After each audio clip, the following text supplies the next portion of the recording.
My name is George Dalbo, and I serve as the Educational Outreach Coordinator for the Center for Holocaust and Genocide Studies here at the University of Minnesota. And I'd like to welcome everyone, and I'm very glad that you're able to join us this evening for this conversation.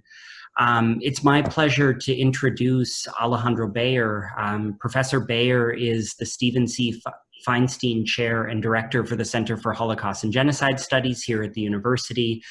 He is an Associate Professor of Sociology, and he will introduce briefly the work that the center does and tonight's speakers. Thank you, Alejandro.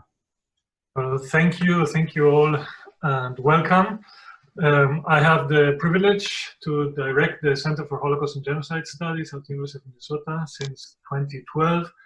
And I'm particularly privileged to work with a wonderful team of colleagues like George Dalbo and Joe Eggers, who have put a lot of time, energy, and care in designing and organizing this series of Bridges of Memory.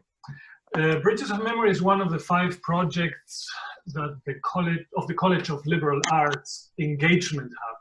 And our project attempts to foster productive dialogue around topics of genocide memory, trauma, resilience, education, between communities affected by genocide and mass violence in Minnesota and their descendants, and also between the communities and the university students and faculty, and between communities and K-12 educators.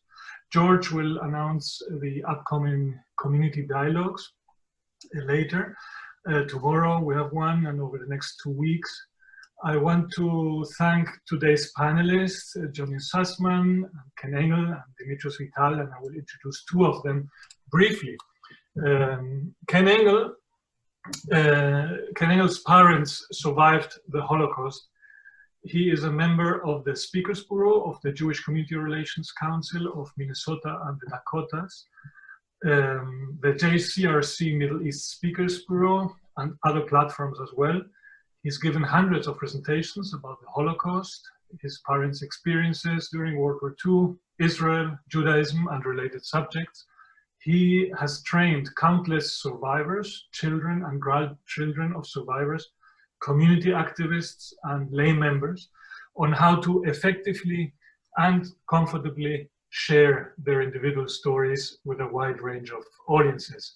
Ken is the chair of CHAIM, Minneapolis-St. Paul Metropolitan Area Group of children, grandchildren, and other descendants and friends of Holocaust survivors. He's also a member of the governing coordinating council of Generations of the Shoah International, GSI, and we will learn more about GSI in his presentation. Ken is an attorney in private practice in downtown Minneapolis. Thank you again, Ken, for being with us. Demetrios is part of the teaching team at the Ideal Center of the Science Museum in Minnesota. And the Ideal Center's work is grounded in research on diversity and inclusion, transformative learning, and growing equitable relationships to work towards a positive vision of our world.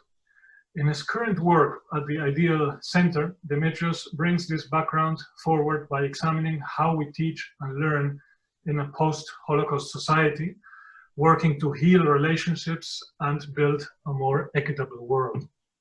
Previously, Demetrios worked at the Center for Holocaust and Genocide Studies as Outreach Coordinator and Museum Associate. I will pass it on back to George to introduce Joni Sussman. And I want to thank you all again for coming, for your interest, and I very much look forward to this dialogue.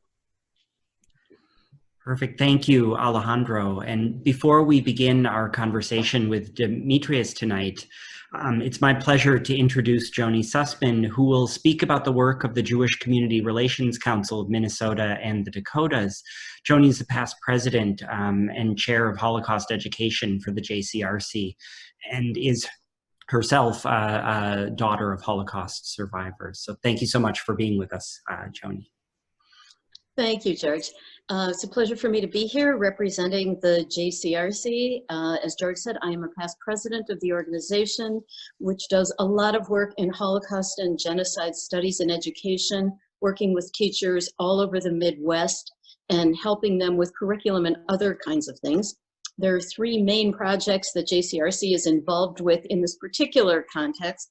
The first is the Speakers Bureau of the JCRC, of which both Ken and Demetrios and I also are all participants.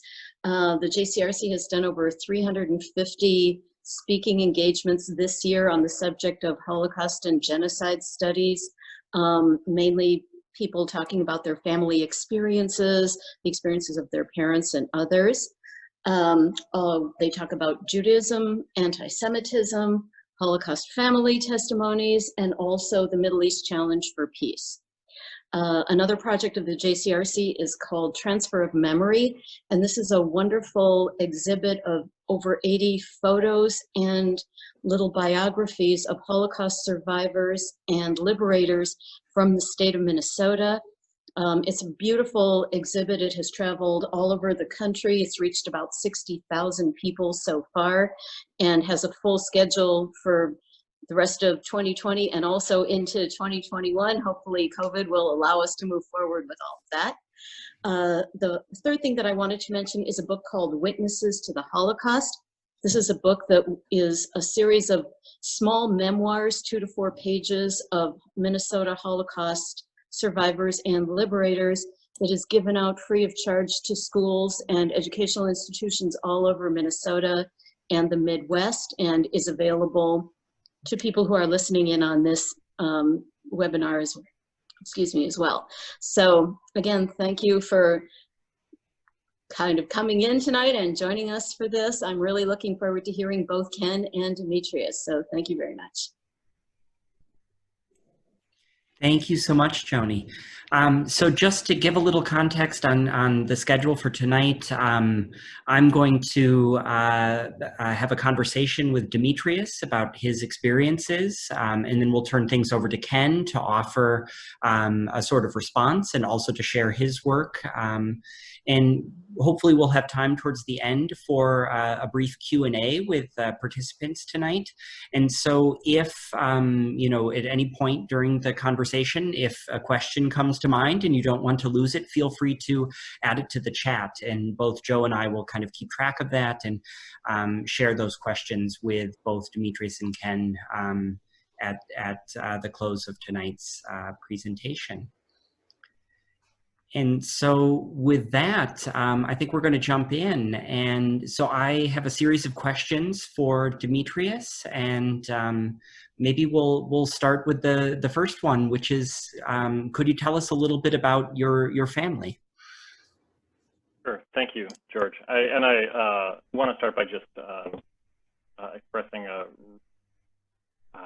deep gratitude. I'm really honored to be here with all of you, and I'm here also having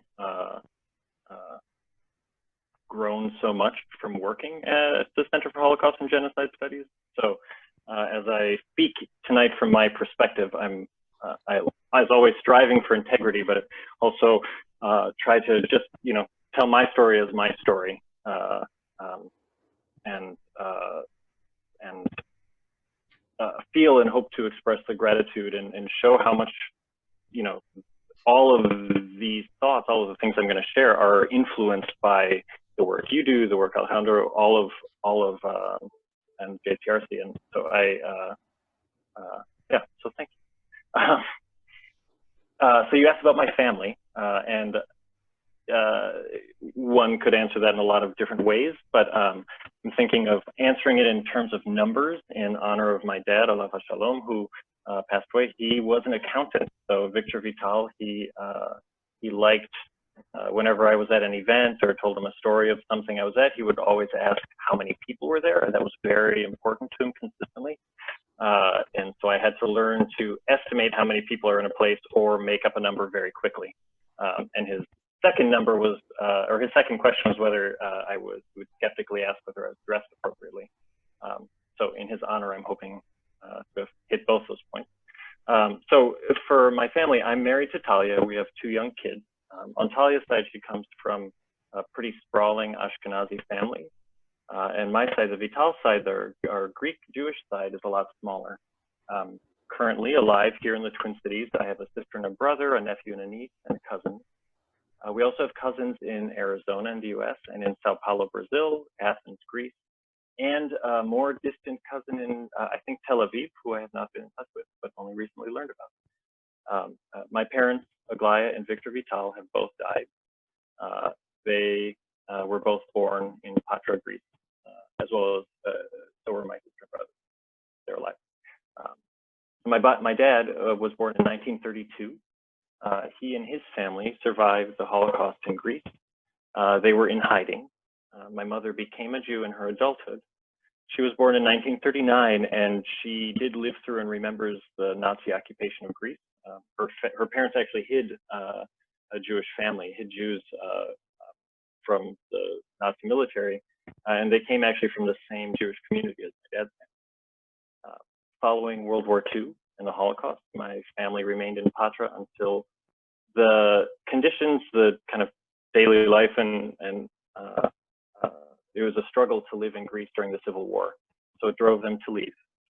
My parents, my siblings, and my grandmother immigrated to St. Paul then in December 1967. And they were placed in Minnesota by the Hebrew Immigrant Aid Society. My dad's sister was already here, was already in St. Paul. Hayes had placed her there, and her and her family there in 1956. My dad's brother and his family immigrated to Sao Paulo, Brazil, sometime after that, so I don't know the exact year. And I do note that it's a coincidence that both families ended up in cities called St. Paul in 2 different languages in 2 different countries. So I don't know how much that's a coincidence or not, but it's notable. Well, thank you so much for sharing that. I wonder if we could, if I could ask the question, what do you remember learning about the Holocaust in growing up? So I don't have a memory of when I first learned about the Holocaust. I actually don't have a memory of not knowing about the Holocaust. I know that probably by 6 years old or so, I have some vague memories of that my parents and family had childhood Holocaust stories. So I also knew it, therefore, as a story and not necessarily history, or as a family experience and not necessarily history. But also I remember that those stories, hearing those stories from my family, it was kind of exhilarating and terrifying to hear about these intense experiences, and I wanted to hear more. I wanted to learn more. I was thirsty to find out every time kind of a little drop emerged. So, like, for example, when I was around 8 or 9 or so, my aunt offhandedly referred to their experiences in Greece during the Italian occupation before the Nazi military came down. And I hadn't heard anything about that story or that experience from before then. That was an example of a moment of, wait, there's more. I need to know more. I want to know more. So it was always a process of discovery, but it didn't have a beginning. So how was the Holocaust discussed then in your family?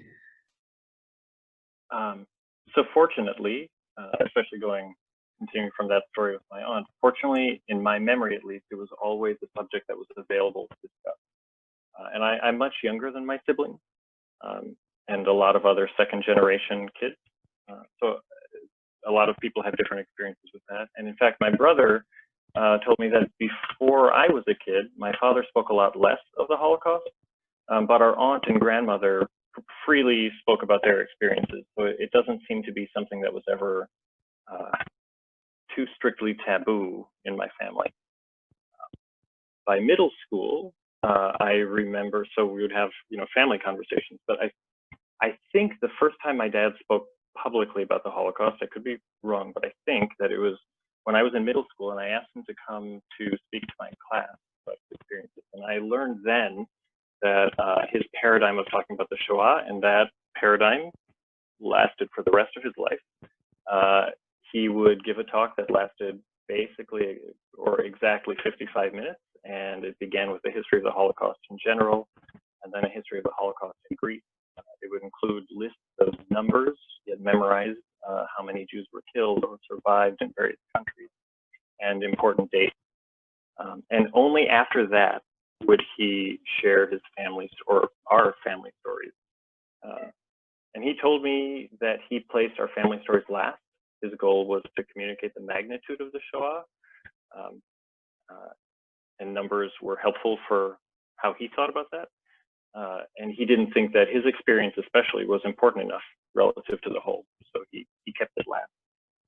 He kept it for the end. And we know, of course, though, that those personal stories do matter. And so sometimes if you were able to get him talking for longer than 55 minutes, there would be more stories that might come out. And he would entertain questions and answers, often from kids. So it was a family story, and then it became a history, and those both intrigued me. But it is a consistent memory for me that when talking to people outside of the family, it was the history that was always foregrounded and the family story that was backgrounded. Yeah, and I can certainly verify that. Your father came and spoke in one of my classes, 8th graders, several years ago at this point. And luckily, the class periods, I was teaching in a school where our class periods were 85 minutes long. And so after the 55 minutes of history, which was nevertheless fascinating, he did get into those family stories. Maybe I wonder then, what it was like for you learning about the Holocaust in school. Yeah, it's.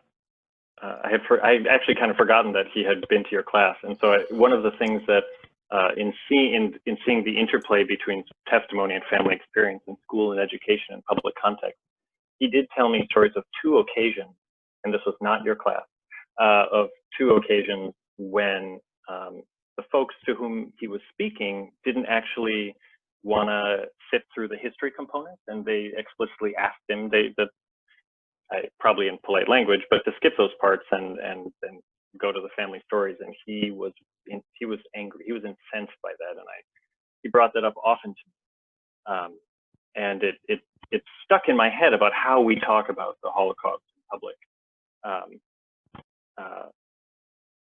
And actually, I don't have a strong memory of talking about the Holocaust in school before middle school. My memory's faulty. If I had teachers who did that, I don't mean to kind of downplay their work. But that situation in which we brought my dad in to speak was a really important first memory of that for me. I remember that right around the time we did talk about the 1994 genocide in Rwanda in school.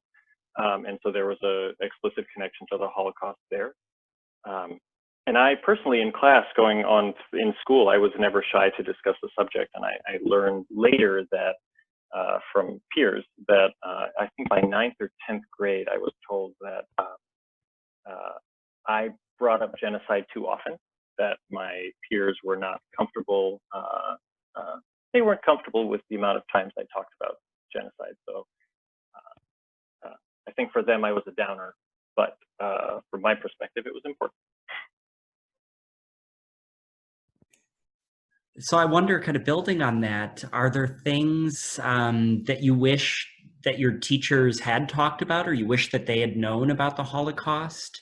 Things that you wish had been taught in middle or high school?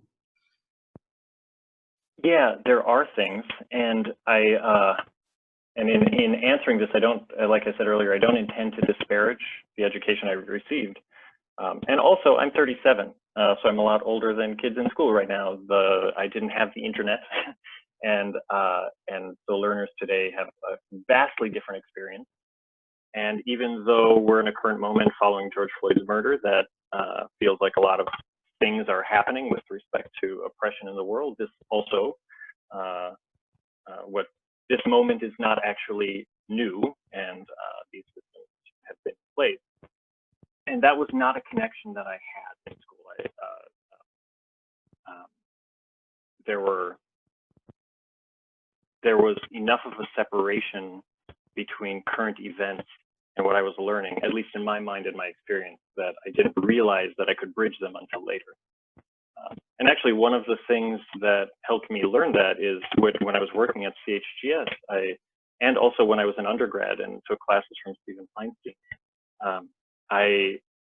those experiences really helped shape my thinking and help understand both how to contextualize my family story within history, and so that those two things are in separate realms, but also that there's a legal understanding. Genocide is a crime.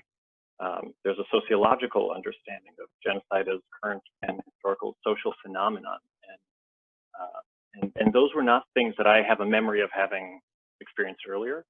You know, I know I would go from English class to history class to math class to science class, so school was very compartmentalized by subject. But in real life, none of those things are unrelated. So, you know, so genocide is, and events and things that are genocides historically and in our world today are they're bigger than a specific subject. They're family level, they're societal. And at this point, I have it may be impossible for me to appreciate or conceive of the Holocaust itself outside of the larger context of the history of genocide and the relationships between the political and social entities that were part of the Holocaust and also part of other genocides and other histories. So if I were teaching a young me, you know, George, one thing I was impressed when I first learned about your curriculum on memorials and how to commemorate that. Draws so much of this together. Or I saw Joe, you're there in the background, I saw you teach about Raphael Lemkin and developing the concept of genocide in a legal framework, and that would have, I would have loved to learn that as a much younger person. Or Alejandro, your work in placing memory in a societal context, the way of rhetoric and narrative as a tool of oppression. You know, as a kid, asking a student, where does that rhetoric live? I've taught in contexts where kids are clearly, they have said racist or offensive things that were clearly, from my perspective, and what they said was quoted from their parents. So where do those stories, where does that rhetoric live in them, and how does that relate to other people, and how do they interrupt those narratives? I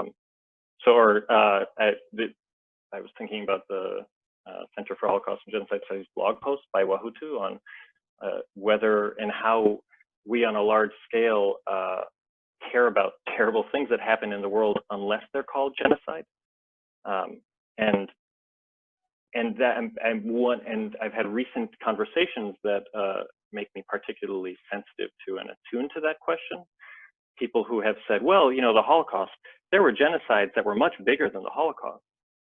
So the question is why, if the question is why we're studying the Holocaust as opposed to other genocides, and if it's about the amount of people killed, that's actually a celebration and acknowledgement of the thoroughness of the perpetrator. That's not about the experience. The point of studying genocide shouldn't be how good were the bad guys who killed everyone. Did they kill people thoroughly or less thoroughly? And only the thorough ones will acknowledge and commemorate. So those weren't things that I talked about. And given the current moment, the fact that there are very, very explicit connections between Nazi ideology and American white supremacy, you know, the deep risk of people in our schools, of kids in our schools in Minnesota learning about the Holocaust as equivalent to genocide, and therefore as a past event with the U.S. in a sense as a hero figure, is not enough.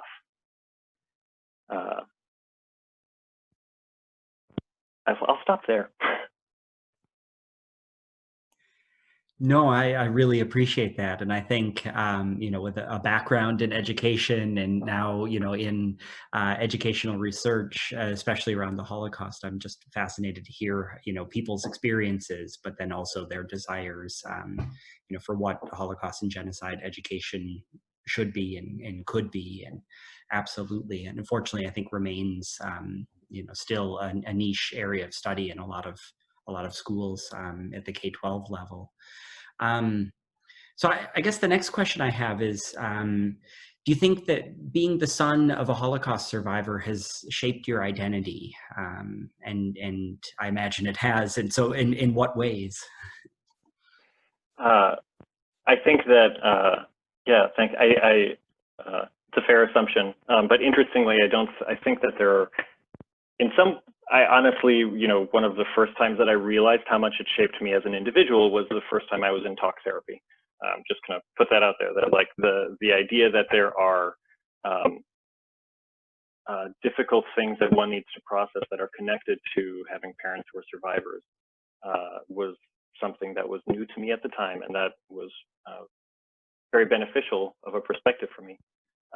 But then even outside of my problems, I've certainly been like deeply shaped by this heritage, and the older I get, the more I can't really disentangle myself from that being a child of survivor, and from the rest of my life. There aren't separate spheres anymore. So I've thought about that in terms of both never forget and never again, and the imperatives that those demand for me. So the idea of never again kind of motivates and panics me, because we are in a world with tragedies. So it's a political subject, I know, and I have a political perspective, but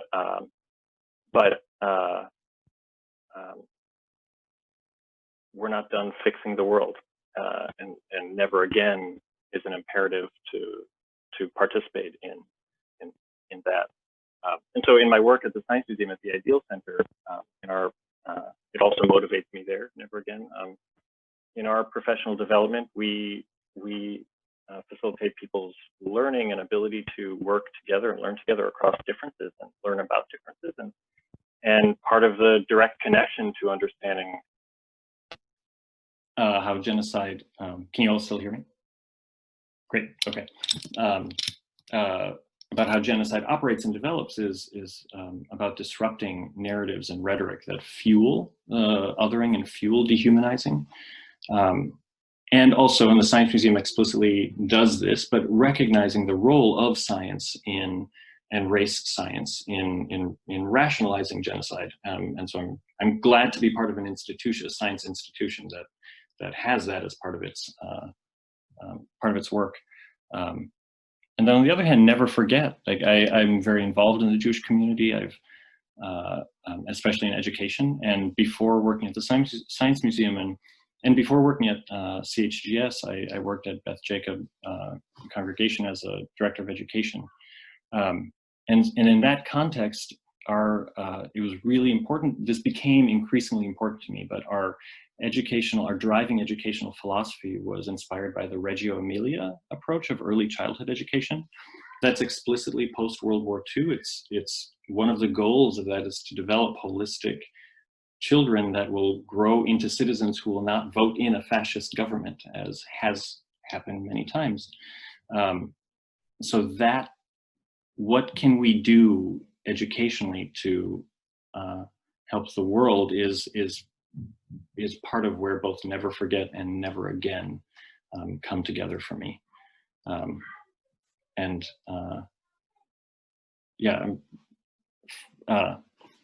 the connections that I experienced from there also continue to grow in ways that I also didn't predict. So even in thinking about this conversation, I'm like, oh, these are other ways to work and think and live and be. So it's very motivating. Absolutely. I wonder if you could talk a little bit about commemoration and how your family commemorates or has commemorated the Holocaust. Yeah, so I referenced therapy, which is a form of commemoration. No, I'm just kidding about that. But One, for my dad, especially growing up here in the Twin Cities, we were consistently present in the Jewish community, and we always attended Twin Cities Yom HaShoah commemorations, and that was central to the kind of the public remembrance. So my father spoke very highly of the JCRC and was appreciative of that commemoration as a time that everyone came together. It was very important. But besides that public aspect, from the family end and even from the work end for me, I actually don't have a memory of a time when the Holocaust or even genocide or politics or current and past events, tragedies, and I don't have a time that those were specifically bounded by a commemoration within a kind of a family context. They thinking or talking about Holocaust and Holocaust stories could come up at any time at the dinner table or in a car ride or anything like that.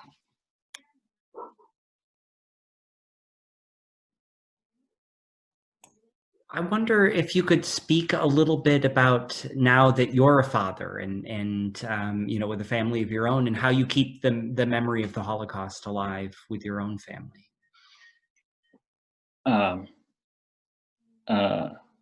Yeah, thanks for one thing that's interesting is you know, asking that right now. Our oldest kid is 5, so from his vantage, it's mostly a family story, but he knows more or less about the Holocaust.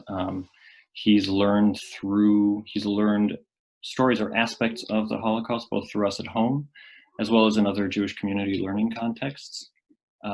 But also he loved my father, and he remembers him, and we talk about how much we miss him. And I might get teary, because even as my kid gets older, he's able to describe how important my dad was to him in more kind of beautiful and complex ways.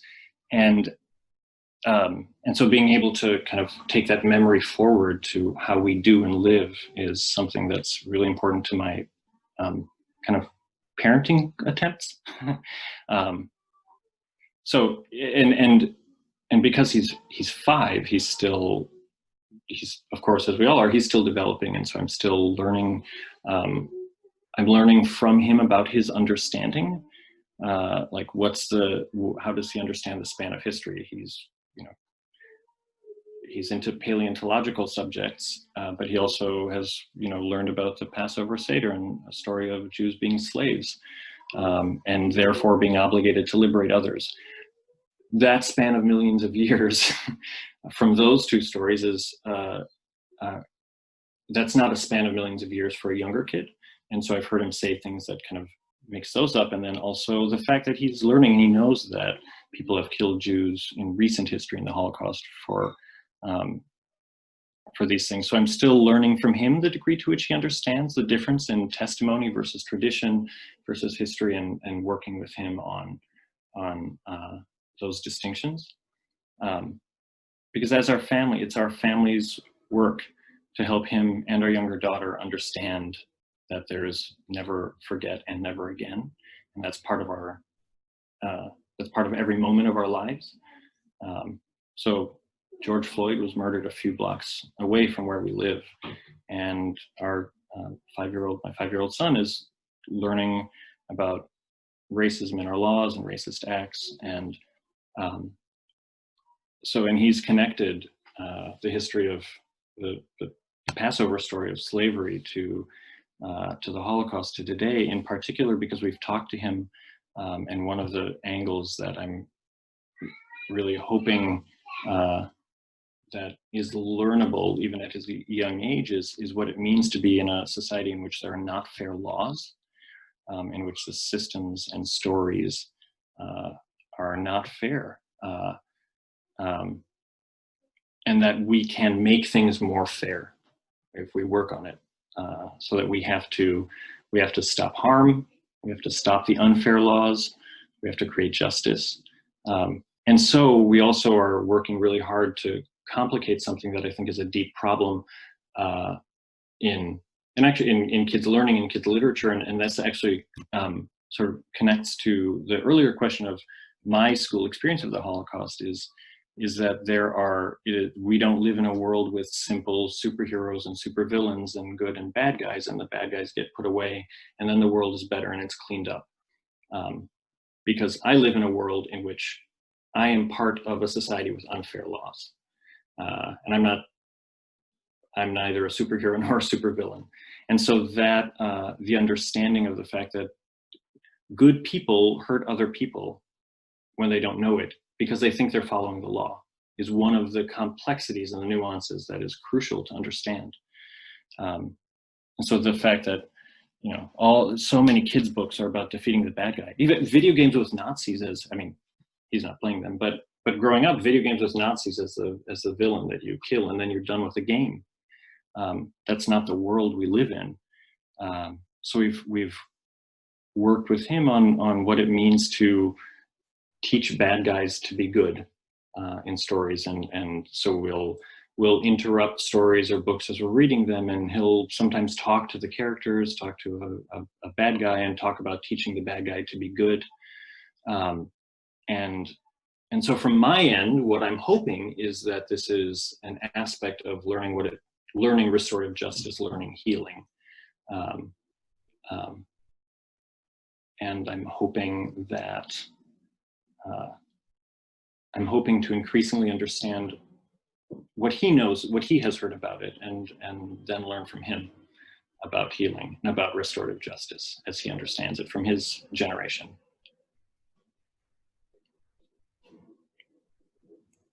Yeah, thank you for that.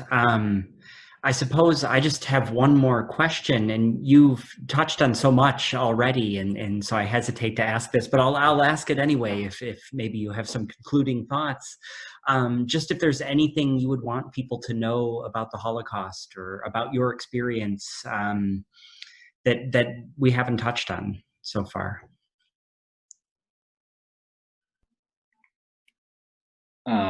Thanks for asking this question, and I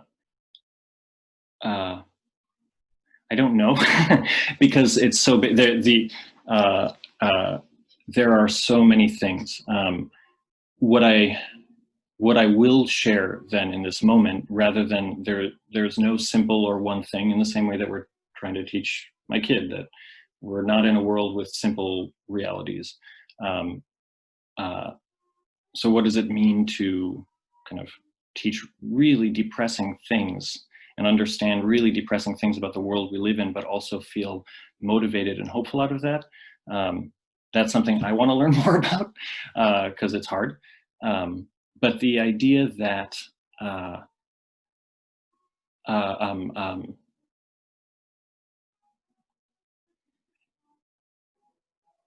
Father Patrick Dubois came to speak to the Twin Cities a few years ago, and there might even be a recording of it on CHGS YouTube, I'm not sure.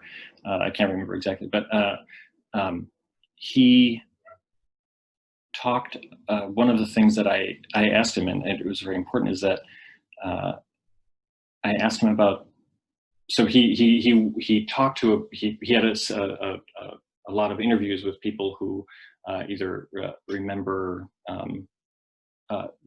mass killings outside of camps in the Holocaust, and one of the things I asked him was stories of rescuing and who were the people who rescued other people.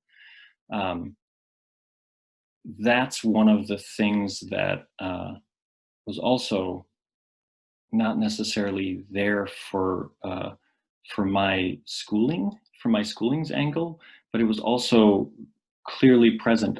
The entirety of my survival is because a bunch of non-Jewish people, some of whom my parents or my family never knew, did whatever they could at their own mortal danger to save my family.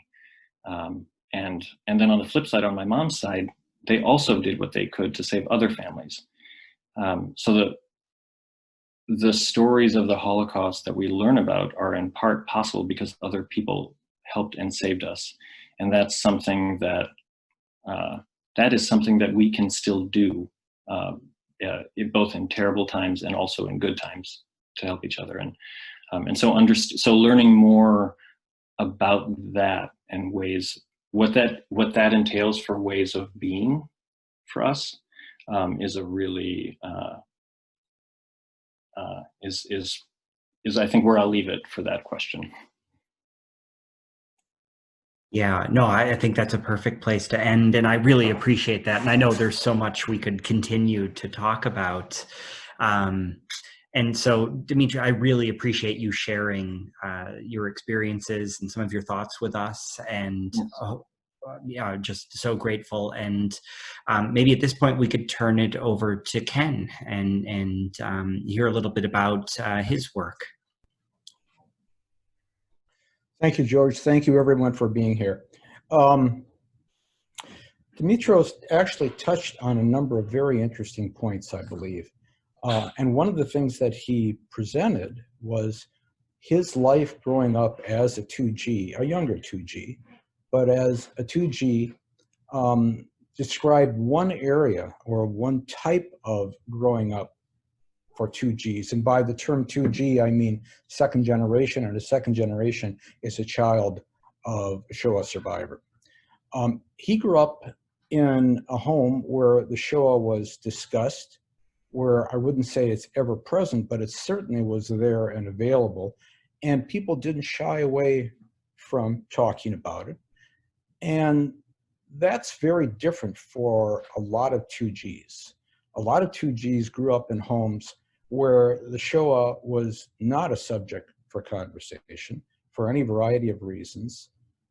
Their parents were worried about stigmatizing their children by filling their ears with stories about horrors and murder and the like, or the parents didn't want their children to feel different or ostracized or outside of the society they were growing up in, wherever that was, whether it was the United States or Argentina or Spain. I mean, pick your country, it doesn't matter. The parents often had the same types of aspirations for their children.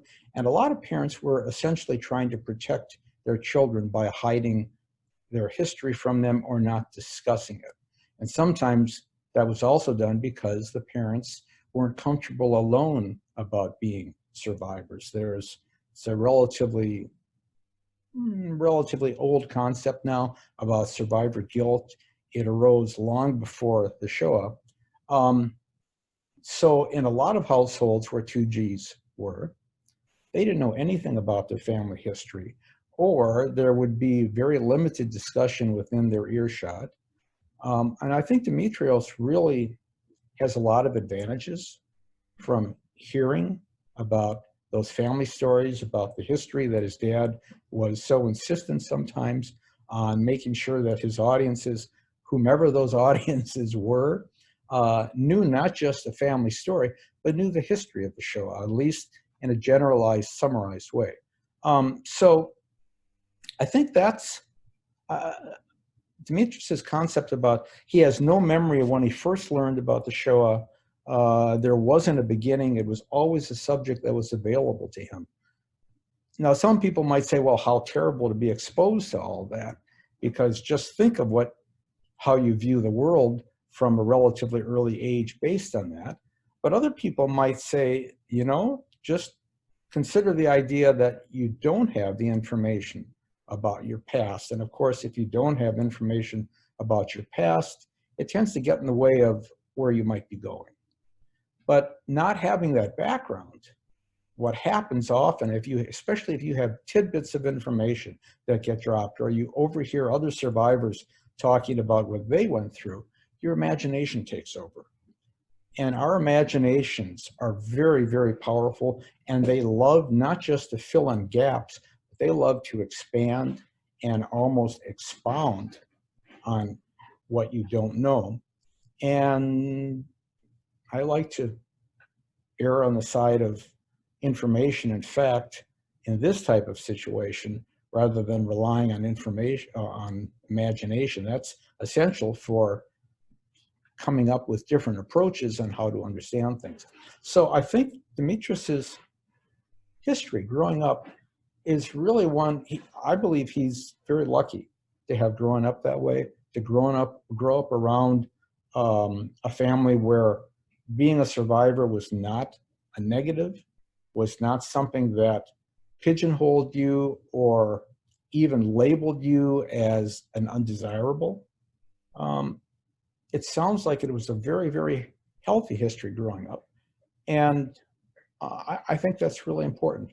Demetrios also talked about the importance of information, the importance of relaying information, studying information about the Shoah, about other genocides. And I think what he touched on there was, for me, a very important concept that I think the first weapon we really have to confront genocide, no matter what type of genocide it is or where it occurred, is the dissemination of information. And that can happen through any variety of channels. It can happen through education. It can happen through presentations like this. It can happen through exchanges. It can happen through reading. It can happen through viewing any variety of different media. There are lots of ways to obtain that information, or at least to start to, because once you do, there tends often to be a hunger to learn more, because the more you learn, of course, the more you realize how little you actually know. And so that drives things. But disseminating that information, putting it out there, I think what that also does, it starts people to think about things they might not have considered before. And when they start thinking about a subject like genocide, they then decide, I need to explore to find out more about this. And again, that can be through research or reading or viewing information, a wide spectrum of sources. But the more that they learn, I think, the more likely they are to start appreciating if there are lessons from the Shoah, the more likely they are to start understanding for themselves, what are those lessons? And I think one of the lessons of the Shoah, at least for me, that I believe is very important for people, is to understand that Shoah wasn't just about loss. The Shoah was about acceptance and understanding and speaking out when something is wrong. The Shoah was and is, because for some of us, the Shoah is ever present, speaking out when something doesn't feel right in your gut, whatever that may be. And that's, of course, a very important concept, as Demetrios laid out and talked about the challenges he has with his children, just thinking about, how do I present the information? How do I make sure that the worldview that they have is a balanced one, is filled from lots of different sources, and they can start doing their sorting now or later on. That's up to them. But I think that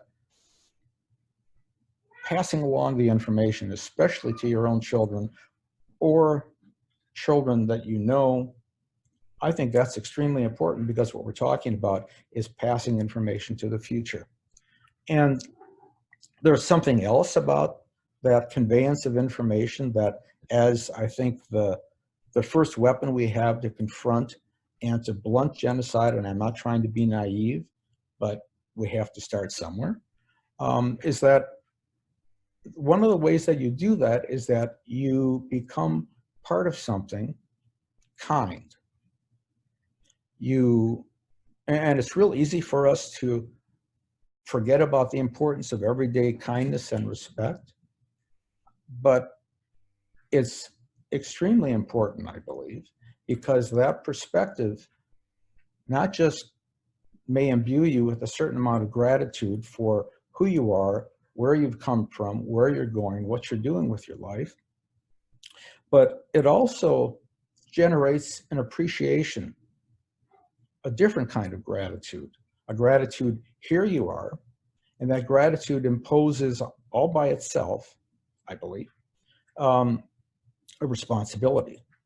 Now you've got to get out there and do something. You can't just sit, you can't wait for someone else to address this, because it's not going to happen on its own. And it sure won't happen if you sit on your ass in a chair somewhere. You have to be out there. However you decide it works for you to do that, you have to be out there to promote these ideas and to live them. You can't just, it's not a matter just of words, it's actions as well. So getting then to the second part, which is what you were asking, okay, the organizations that I'm involved in, what do they do? Well, CHAIM is an organization of descendants of survivors of the Shoah. We have some survivor members, as well as friends and people who are interested in the Shoah. And one of the things that CHAIM does is work together with other organizations like the Center for Holocaust and Genocide Studies, like the JCRC, like World Without Genocide, with lots and lots of organizations within the United States and even internationally to promote and to advocate on behalf of survivors and to promote and put out information about the Shoah and its relevance to the world.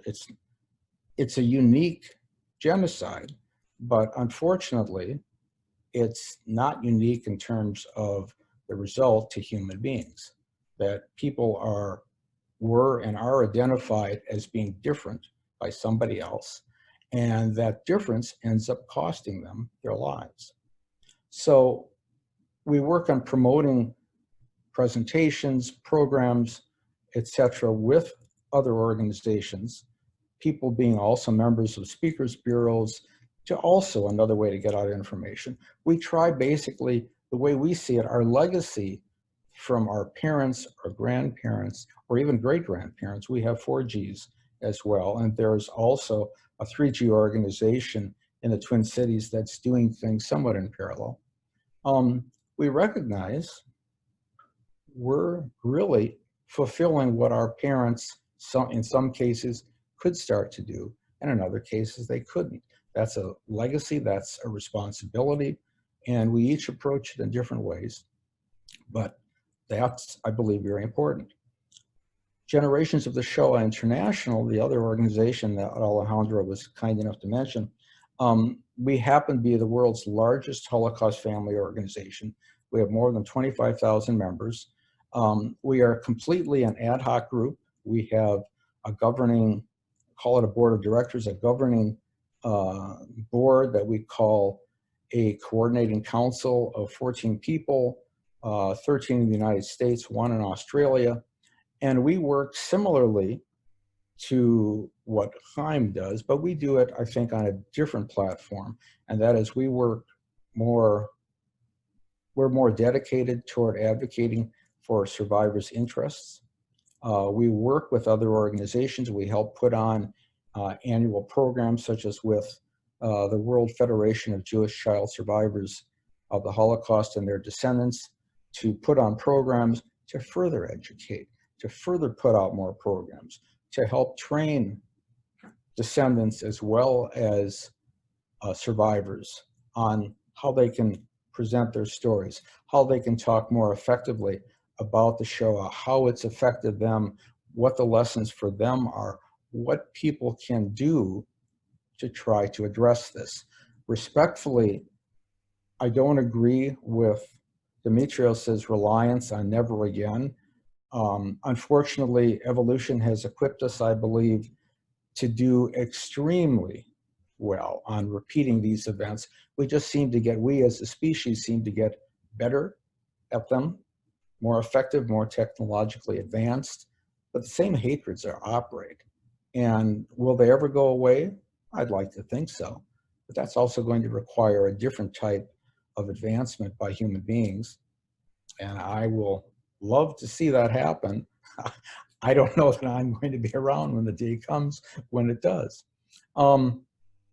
So again, I envy Demetrios for how he grew up, because so few 2Gs, and I've spoken with lots and lots and lots and lots of 2Gs, very few have the advantage that he had growing up, which is knowing their history, not living in fear about this nebulous but horrible event that they really couldn't put their fingers on.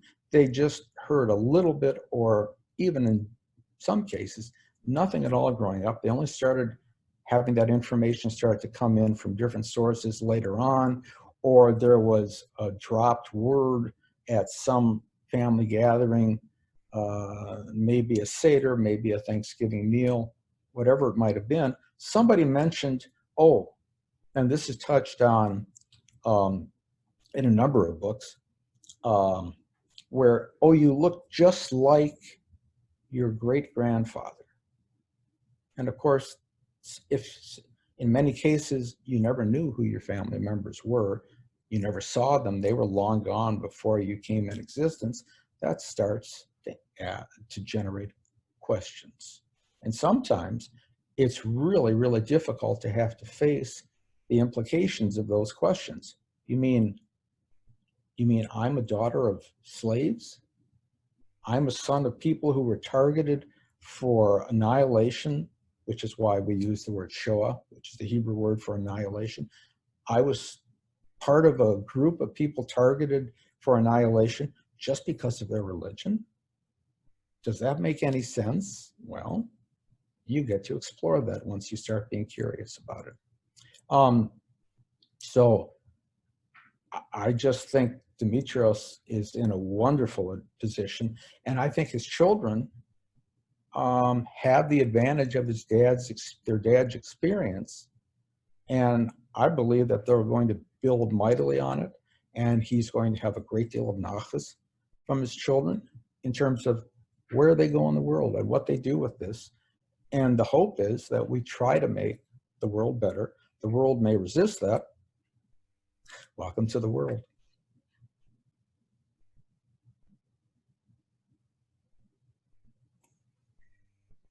Thank you so much, Ken. And I guess I'll encourage the participants that are with us to, if there are any questions, to ask them in the chat box, and hopefully Joe and I can share any of those. Maybe just to get us started, I have a whole host of questions that I've been, tracking as both Demetrios and now Ken have spoken. Maybe one, which is, a question that comes up increasingly, and is often the first question asked at events like this. But I would ask both of you, especially thinking of Demetrios and his father's passing and his children, his young children, and coming up into schools in the next few years and learning about the Holocaust both at home but also in schools, and the idea that there won't be survivors to share these stories. And indeed, I can speak from my own experience as an educator that it's become increasingly difficult to bring survivors in to speak with students. And I often think every year when I do this, that this might be the last year. And so I wonder if one or both of you could kind of touch on that idea of the last survivors, and what Holocaust education and Holocaust remembrance might look like in the years to come. Demetrios, you want to go first? After you, if you prefer. Okay, if you insist.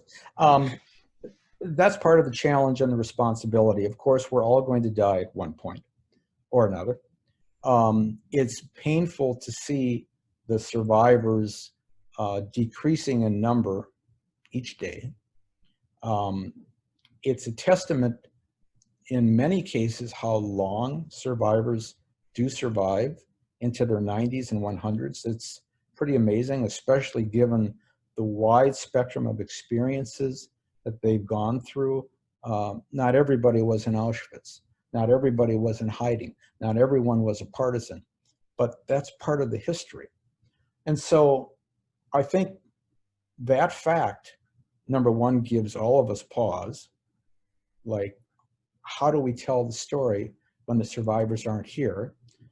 And one of the answers to that is, well, it's twofold. Number one, it's through education. And by education, I'm using that as a generic term. That is, it's a wide range of gathering information, analyzing it, processing it, questioning it, researching, etc. But that's one of the ways we do it. The other is we try to help people who survive the survivors, who live on to tell their stories, to share their stories from a different perspective, not the person who actually survived, because the only survivors who are the survivors who survived the Third Reich. Anybody after that is a descendant. But the imperative for those people who survive, the survivors, is, well, you have a legacy. You have a responsibility to carry on, to broadcast. What are you going to do? How are you going to do that? When are you going to do that? And as Rabbi Hillel said 2,000 years ago, or wrote, I should say, if not now, when? You're up. Thanks, Ken. And also thank you earlier.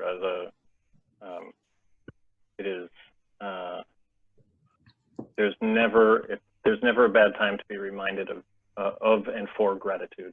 So I appreciate your words earlier, Ken, and getting to hear them. Thank you. Two things at the moment come to mind. Two angles on what it means for survivors to be passing, for that generation to be passing increasingly. One is from a vantage within the Jewish community, an angle, an educational lens within the Jewish community, is that the Holocaust, the Shoah, is not of significant importance to everyone in the Jewish community, especially in an American Jewish community who had no family connection. It's important commemoratively, it's important on Yom HaShoah, but I'm thinking specifically pedagogically. It's not necessarily relevant or preferred as a way, as part of an educational philosophy. And there are those who also feel as though we shouldn't, as the Jewish community, Jews shouldn't be generating imperatives for Jewish community and ways of identifying Jewishly because of persecution, because of the Shoah. And I don't agree with either perspective. I don't personally agree with those from the perspective that, as Ken said, this isn't over, right? This is the survivor generation will pass, but genocide won't. And our job our job is ramping up as those of us who carry a family legacy of it. The idea of needing to interrupt the to quote Ken, on an everyday basis is a lesson I'm afraid of losing as people feel increasingly out of touch, based on some conversations. And from outside of the Jewish community,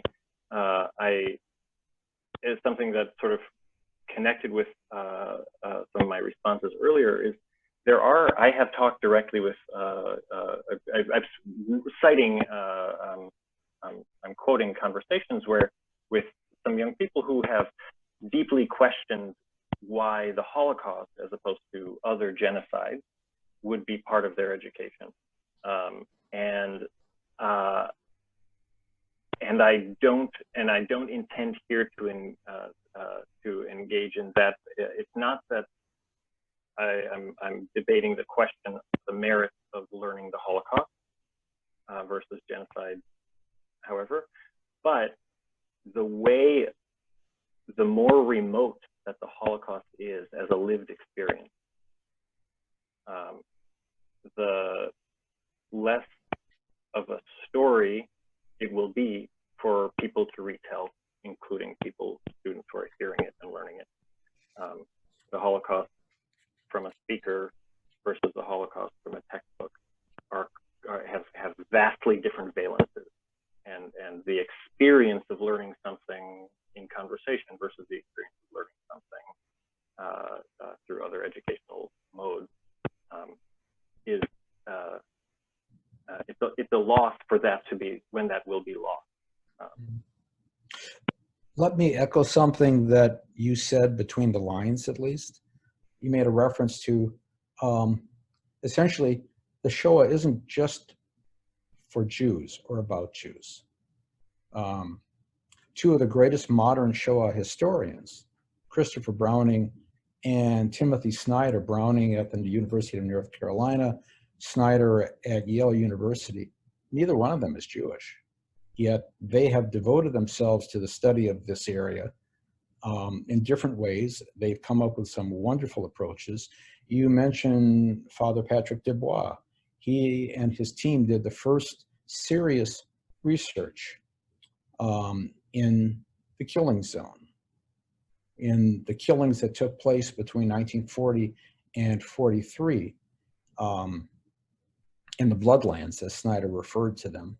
But no work was being done, or very little work was done, until Dubois started his work on interviewing, trying to find people to interview in communities and areas where the Einsatzgruppen were at their exercises. So you have lots and lots of people involved in this. They're not just Jews. And given that this is an issue that affects the entire world, which is prejudice, and how we're wired, I believe, to be prejudiced toward others, and it really involves a choice, a distinct choice, to act otherwise. This is something that affects everyone, which is why that the study of genocide, the study of the Shoah as a unique genocide, these are all important endeavors, and they're not exclusive to anybody, in my opinion. So I just wanted to jump on what I heard between the lines and what you said. Yeah, I appreciate this. And, you know, really the second question I had written down was, and maybe I'll ask it, I mean, it's been touched on here by both of you, but maybe, you know, asking it explicitly would bring out a few more thoughts. If there's, and maybe tension isn't the right word, but if there's a tension between, you know, kind of the desires of maybe the Jewish community, you know, for Holocaust education, and, you know, the desires or Holocaust education for non-Jewish students. And I'm thinking, you know, particularly as the Holocaust, you know, is fairly prevalent, at least in relation to other genocides in schools, and, you know, is often, you know, I've read many critiques about the way that it's taken up, and I wonder if there are tensions in your view between, you know, Holocaust education for a Jewish community or the Jewish community in the Twin Cities versus, you know, the non-Jewish, you know, the larger student population perhaps in schools. Demetrios? Sure, I'll jump in just to say, hopefully with some conciseness, is that I think that it is the case that there's a tension for that, because people report that tension from the vantage of, actually there was a This American Life episode, I think, which dealt with a school in California watching Schindler's List, and Steven Spielberg went to talk with them, and there was a question from the students of, why are we spending time learning about the Holocaust as opposed to slavery in America? And I hope I'm phrasing that appropriately.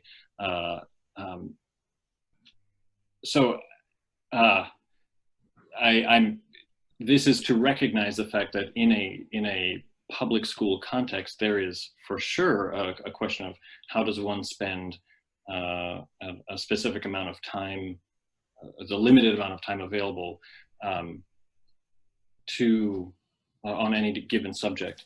And that's one of the reasons why George, your work, for example, your teaching on memorials is really important from my perspective, is that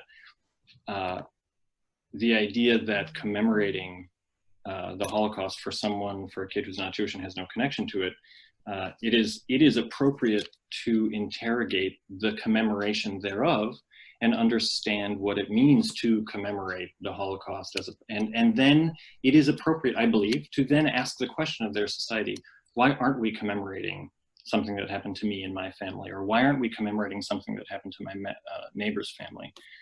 And there is a tension in doing that in a way that it doesn't feel competitive. And that is a hard pedagogical line to deal with. So I think that the fact that this is a tension for kids, for learners, is in and of itself an answer to that question. And also then for within the Jewish community, outside of specific contexts in the world and outside of Israel, when Jewish kids are learning, they're often learning one day a week or in a few afternoons. And there are kids in day schools. There are kids who are thoroughly their everyday learning is in a Jewish context, but there's often so much less time available for learning, even with especially for American Jewish communities, that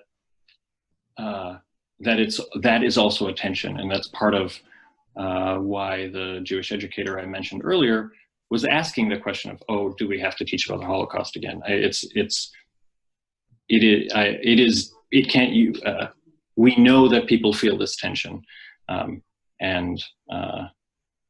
so my attempt was to have answered that descriptively rather than proscriptively. Okay.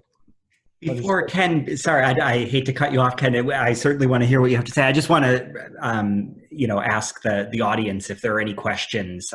Please feel free to type them in the chat, and we'll have plenty of time to get to them. But sorry, Ken, please. Okay, thank you. There's a very interesting dichotomy, I think, to the question that you asked, George. And Demetrios, you referred to it at the tail end of your response by talking about Jewish educators saying, well, do we really have to hear about the Shoah again? Outside of commemorations like the Yom HaShoah commemorations or Memorial Day events held at cemeteries to commemorate the Jewish dead, or gatherings like the World Federation of Jewish Child Survivors of the Holocaust and their descendants, their annual gatherings which bring in their members from all over the world. Outside of those gatherings of large so-called Jewish events, what I have seen in presentations is that non-Jewish audiences, and this is in schools, in churches, municipal groups, fraternal groups, all kinds that are largely non-Jewish audiences, they seem to have a special, I won't call it interest because that's too mild a word, almost a hunger to learn more about the Shoah, to hear more family stories, but to hear it in a context of the history of what actually happened. Jewish audiences at schools, Sunday schools, at shuls and synagogues, I have seen, and maybe it's just my inability to present, but they're bored to tears when you're talking with them. They have few questions, if any. They can't wait to get out. And I used to wonder, okay, what am I doing wrong? But I've seen this repeatedly, and again, this is just my experience, and I haven't understood because, yes, maybe you've been inundated with this before, maybe you've been hearing about this all your life, but this is somebody else telling you one facet or one portion of the spectrum that maybe you haven't heard, or maybe trying to give some different insights. And maybe I'm ascribing too much importance to this expressed disinterest, but it's always surprised me. There are very few Jewish audiences that I presented to or sat in on presentations where the audience was genuinely riveted, interested, couldn't wait to ask the next question. And yet in fact, many non-Jewish audiences, you can't stop them from asking questions. And I don't understand why that difference. To this day, I still don't. Maybe it's just the experience to date that each audience member had before that presentation. But that's part of the reason I say this really isn't for Jews. This isn't just for Jewish audiences because it invokes human conduct. And again, the choice that we all have the opportunity to make or not make about how are we going to exercise our conduct toward another human being? Are we going to be just or unjust about them? It affects, I think, everybody. And it's a lesson for everybody to decide, okay, what are you going to do about this? Are you going to do anything about it? If you don't do anything about it, what does that say? So I just wanted to mention that dichotomy. No, I certainly appreciate that. And maybe, you know, I'll make one more appeal for questions from the audience. And, you know, I certainly have maybe one more I would ask. And in the interim here, so I'm wondering about the role of you know, your thoughts around the role of Holocaust education, Holocaust awareness, Holocaust consciousness, and you know, combating anti-Semitism.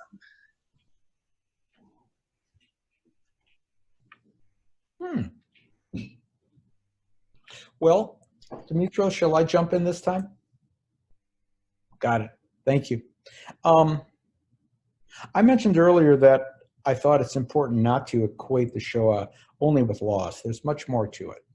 And also thinking about it, that Shoah legacies include testaments not just to extreme deprivation, horrendous conduct, but also to a certain kind of love and respect that's expressed and experienced and then carried on later on, because people who survived the Shoah, in my opinion, it wasn't because of any special gift or talent or strength they had.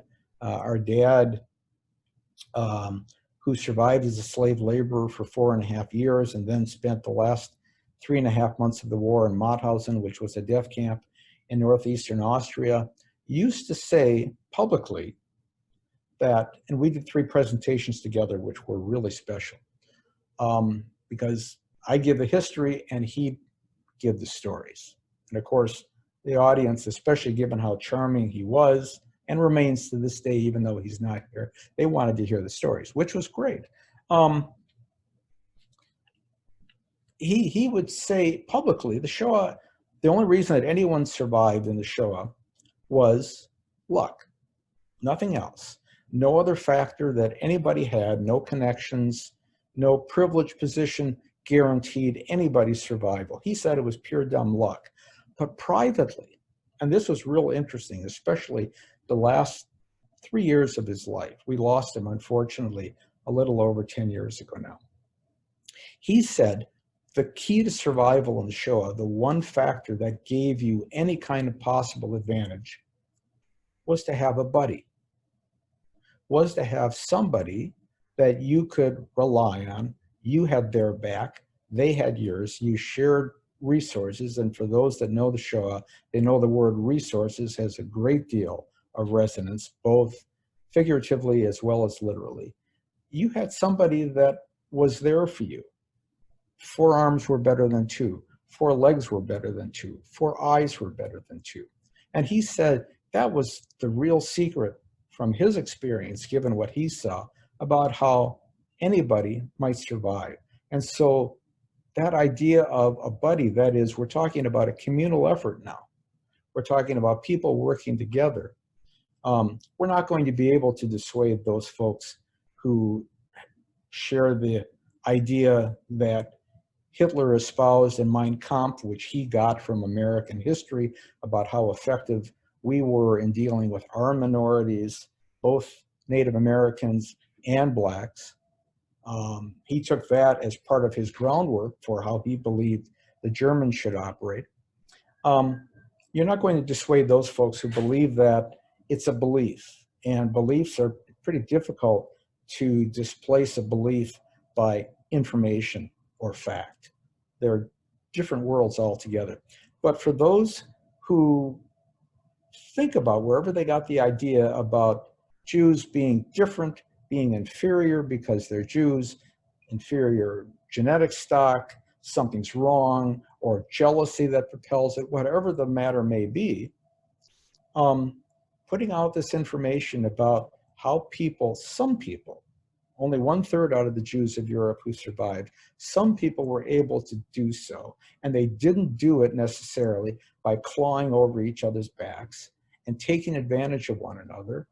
There were lots of situations where they did it collectively as well as individually. And I use the word collectively positively. And I think those are lessons like, well, there are ways we can work together on things. That we've got lots of problems facing us. We have more every day. And that history then may give people some pointers, I'll call them. Here are some ways that you can deal with fellow human beings. It's your choice, but these might be helpful. They may make life not only better for them, they may make life better for you. You might want to give it a shout. Thank you.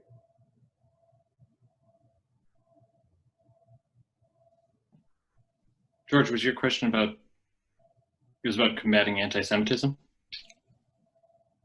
Yes, yeah. Sorry, I was enwrapped. You need to get out more. Sorry.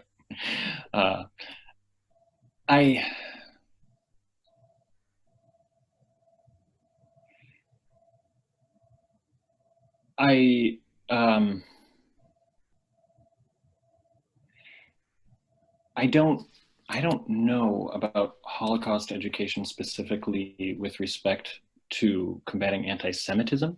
I think that, and Ken directly addressed this in the fact that, you know, Hitler's ideologies were American-born or have a much deeper history than Nazi Germany, and that also are in our systems today here. I don't know if it is I don't know if okay, sorry, I'm going to start again. I don't know enough about this. And my questions about that specific subject, and my questions about it are, if one is interested in combating anti-Semitism, to what degree is thinking of the Shoah as a focus on it versus other things important, and to what degree is focusing on the Shoah specifically and the Holocaust specifically with respect to as a part of anti-Semitic and the history of anti-Semitism. To what degree is it necessary to teach about the interconnected, intersecting, and sometimes not intersecting ways in which hate is communicated in our society and acted on? The idea of teaching about the Holocaust teaching about the Holocaust should and could also be a way to overcome or to respond to and teach and unlearn racism. And so the global nature of it, or somewhat global nature of it, and the deep historical connections lead me at the moment to think that it's important for kind of a larger understanding of how the transmission of hate happens, and how the transmission of hate is not stopped when it leads to murder, killing, or genocide at large. One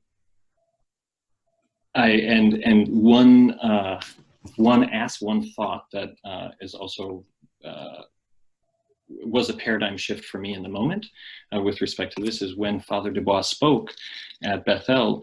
One of the things he said, and I am not going to be quoting him well, so one should look up that video for a more accurate quote, but he talked about, especially for the Jewish community, of not only teaching the Holocaust as a story, as a family story, as a testimony, because then it becomes then denial of the Holocaust is then tied into denial of Jews or an anti-Semitism. If the Holocaust is also taught as a larger phenomenon of perpetrators, of bystanders, of you know, knowing and unknowing perpetrators and survivors and resistors, and also a legal phenomenon, a historical phenomenon, a sociological phenomenon. If it's taught larger, then it involves more of us, if not all of us. And so it's not then something that is just about denial, a denial of the Holocaust as a tool for anti-Semitism.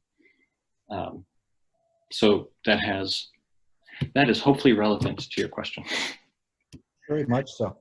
And let's not forget that what we're trying to do in this conversation, we're trying to illuminate and expand the title of this program, which is Bridges of Memory. I hope we're able to do some of that. Absolutely, as am I. So I guess with that, thank you to Demetrios and Ken for sharing your expertise and your stories. This has just been a fascinating conversation, and thank you to my colleagues Joe and Alejandro for their work in organizing and supporting this. And then really thank you so much to Maria and Nicole, the ASL interpreters who have joined us for the evening. Thank you so much for your work. And thank you to everyone who was able to join us for this conversation tonight. This is the first, as Alejandro mentioned, of a series of talks that we're terming community dialogues and educator workshops. And so there's indeed another talk tomorrow night with Kosol Sek, who is a member of the local Cambodian community here in Minnesota, and will share his experience and work within the community in a very similar format. And then that'll be followed next week by a talk from the Armenian and Ukrainian community. And so we really hope that you can join us for those as well.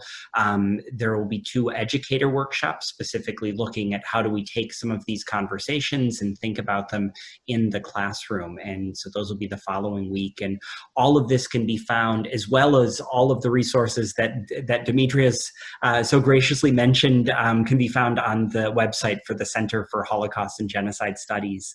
And so we really look forward to seeing you at these upcoming talks. And so thank you so much again, everyone. Thank you. Thank you.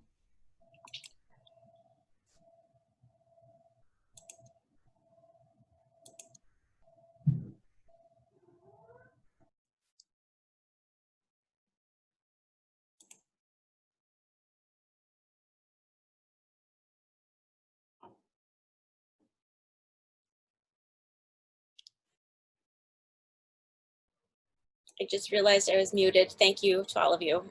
Good night. Thank you. Yeah, thank you again. Good night. Yeah. Thank you so much, Maria and Nicole, for You're welcome. interpreting. And I suspect I'm still there. Yeah. I think we'll be interpreting more in this series. So. Oh, thank you so much. Yeah, you're welcome. Good night. Good night. Good night. Thank you all. This was fascinating. Thank you. Thank you.